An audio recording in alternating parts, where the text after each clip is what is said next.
Друзья, сегодня ночь Бараата.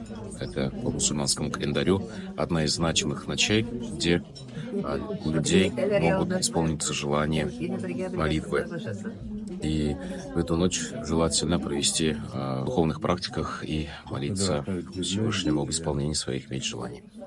Сегодня как раз в мечети Алпанай, города Казани, проходит такой торжественный ужин с участием имама мечети Нияз Хазрета, Ахмад Хазрета, прекрасными людьми, с хорошим столом. Большой праздник. Счастливо. Ассаламу алейкум, хайырлы кеш, хөрмәтле абыстайлар, хөрмәтле хәзрәтләр, кунаклар. Бик шатмын сездер кунакта булырга. Шушы матур Алпанай мәдрәсәсендә, мәчетендә, Бараат кичәсендә катнашырга. Бу зур матур бәйрәм.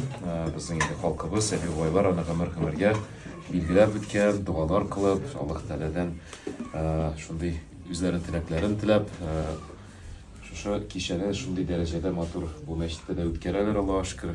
Бик шатлан катнашуыма шатмын. Һәм сезнең арада утыруыма бигрәк тә инде.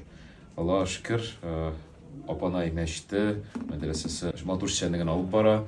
Аллаһка шөкер, шәкертләр дә укый. И бик шатмын бирдә булуыма. Нияз белән без күптәннән таныш. Аның белән аспирантурада укыган заманда без инде аралаша башладык. Ул кандидат диссертациясын яклады тарих фәненнән, дингә бәйле. Шулай итеп инде Аллаһка шөкер шул юлда инде озак еллар хезмәт итә, эшчәнлегенә карап сокланабыз. Аллаһ Тәгалә хәерле дәвамлык бирсен. Абыйсы белән бергә алар бик матур эшләр. Аллаһ Тәгалә эшләрен яхшы кылсын инде. Барыгызга да бәхет, шатлык, сөенечләр телим. Шушы Бараат кичәсе мөбарәк булсын.